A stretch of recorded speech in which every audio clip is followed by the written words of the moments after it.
O tema que iremos trabalhar nesta manhã é enfatizar a unidade, não as diferenças. Iremos trabalhar alguns aspectos importantes. Como enfatizar a unidade e não as diferenças? Como podemos trabalhar esses pontos?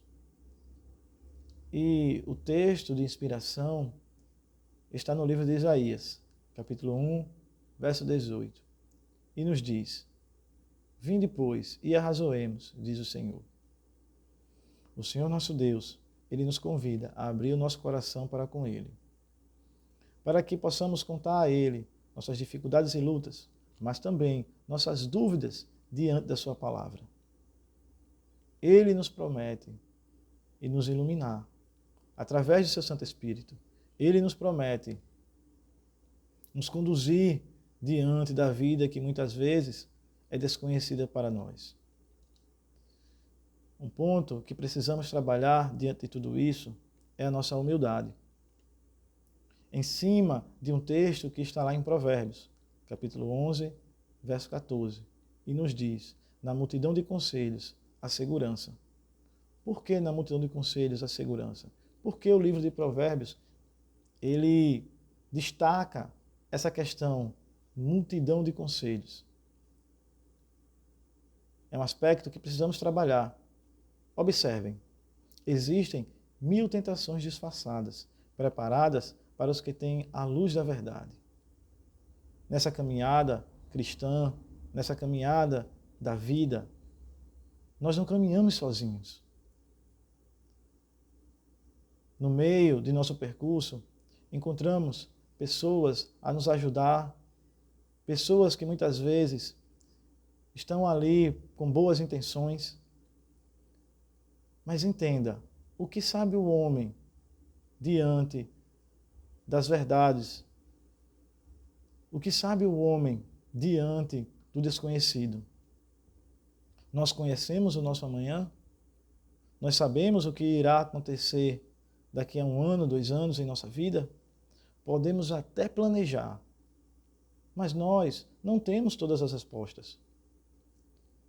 Por isso, o Senhor nos convida: olhem, busque aqueles que, da mesma forma que você, estão buscando a presença de Deus. E diante dessas pessoas, diante desse grupo de pessoas, coloque suas dúvidas. Porque da mesma forma que você está buscando a luz, eles também estão buscando. A presença do Senhor se faz na multidão de conselhos, daqueles que são iluminados por sua palavra. Observem, a única segurança para qualquer um de nós está em não recebermos nenhuma nova doutrina, nenhuma interpretação nova das Escrituras, antes de submetê-la à consideração dos irmãos experientes. Pessoas que têm vastas experiências com o Senhor. Muitas vezes nós estamos iniciando uma caminhada, enquanto outras pessoas já estão nela há um tempo muito maior. Viram muitas coisas, experimentaram muitas situações com o Senhor. E isso faz delas pessoas mais experientes que nós. E quando a dúvida surge sobre uma interpretação, sobre uma nova doutrina, por que não consultá-los? Observem, isso tem que ser apresentado a eles, com espírito de humildade e prontos para aprender. Diante de orações fervorosas. E se eles não virem luz, leve-se em conta o seu juízo. Interessante, pessoal, é que a humildade ela é trabalhada nesse ponto. Compreendermos que não sabemos tudo. Compreendermos que muitas vezes o conselho de um irmão que está há mais tempo na fé do que nós é crucial. Isso diante da palavra de Deus. Isso diante do que Deus tem preparado para nós. Por isso, ele dá o texto de Provérbios 11:14, que novamente eu vou repetir para vocês. Na multidão de conselhos, a segurança. Outro aspecto importante é a vigilância. Como trabalhar essa vigilância diante daquilo que estamos buscando? Observem, surgirão homens e mulheres proclamando possuir alguma nova luz ou alguma nova revelação, e cuja tendência é abalar a fé nos marcos antigos. Sua doutrina não resiste à prova da palavra de Deus. Mesmo assim, pessoas serão enganadas. O interessante é que essas pessoas, ao apresentarem essa nova luz, essa nova revelação, quando testada no crivo da palavra, ela não é aprovada. Deus, ele tem uma revelação para nós. E a sua maior revelação é a Bíblia. Então, todo o contexto de doutrinas, todo o contexto de novas interpretações, a Bíblia é o seu filtro. E se não passado por esse filtro, nós não devemos aceitar. Por que isso é importante? Observem, lá em João capítulo 6, versos 66 a 67, Jesus estava passando por uma situação em que muitos de seus seguidores não concordaram com o que ele estava falando. Observem o que diz o texto. Desde então, muitos dos seus seguidores tornaram para trás e já não andavam com ele. O verso 67 nos diz o que Jesus fala diante dos seus 12, pois foram os que restaram naquela situação, e ele nos diz: então disse Jesus aos 12, quereis vós também retirar-vos?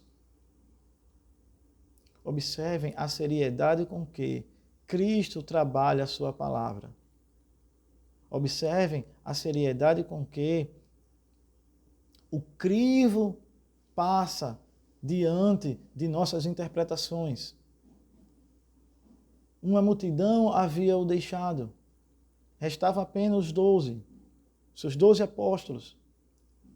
E ele remete a pergunta para eles também. Assim, Cristo também pergunta a nós: quereis vós também retirar-vos?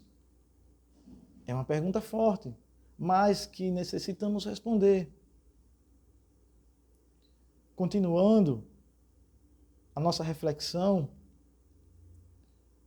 vamos falar: farão circular relatos falsos e alguns serão apanhados pela armadilha.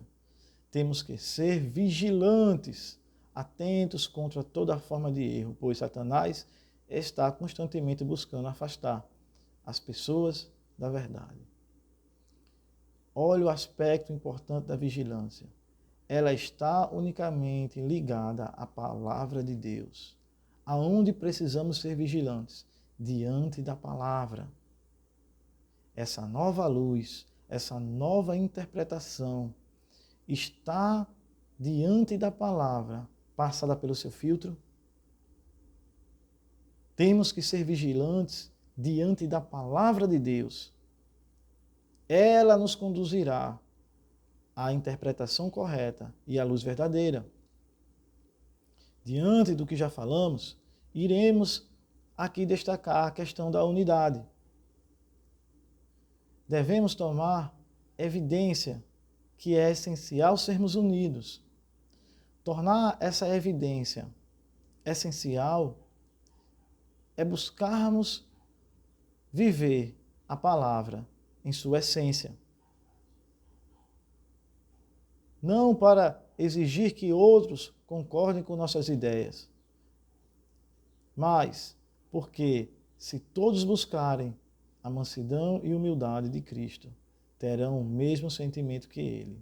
Então, haverá unidade de espírito.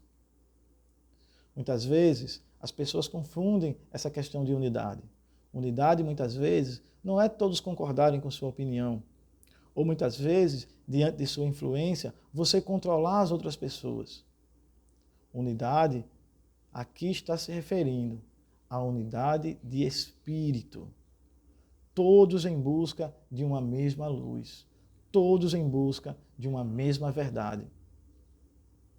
Sem distorcê-la. Olha o que diz em João, capítulo 17, verso 21. Nos diz: para que todos sejam um, como tu, ó Pai, o és em mim, e eu em ti. Que também eles sejam um em nós, para que o mundo creia que tu me enviaste. O interessante é que essa unidade está ligada ao testemunho. Quando apresentamos uma única fé e um único objetivo, as pessoas veem em nós unidade. Essa unidade representa Cristo e as pessoas da Trindade. O testemunho, para finalizarmos a meditação de hoje. Isso é algo crucial para um cristão e para aqueles que buscam a verdade. Insisto com os que dizem crer na verdade, que andem em união com os irmãos. Não procurem dar ao mundo a oportunidade de dizer que somos extremistas, que somos desunidos, que um ensina uma coisa e o outro ensina outra. Evitemos a disseção, evitemos as discussões. Isso não traz unidade. Lá em 2 Pedro 3,16, ele nos diz, falando disto, como em todas as suas epístolas, entre as quais há pontos difíceis de entender, que os indultos e inconstantes torcem, e igualmente as outras escrituras, para a sua própria destruição. Paulo, como diz aqui Pedro, muitas vezes escreveu coisas difíceis de entender, que muitas vezes, quando separamos um único texto, fica complexo de compreender, mas quando colocado em um contexto, assim diz Pedro, compreendemos aquilo que o Senhor tem a nos ensinar. Pessoas que muitas vezes distorcem a palavra, também distorcem o testemunho. E o nosso testemunho é o de Cristo, para que Ele possa, a cada dia, renovar a nossa vida. Vamos orar? Oremos. Santo e maravilhoso Deus, ajuda-nos, ó Pai, a buscarmos essas características e que assim possamos desenvolver a nossa unidade em Ti. Esta oração não é só por nós, mas também por nossos amados. É o que te clamamos em nome do Senhor Jesus. Amém.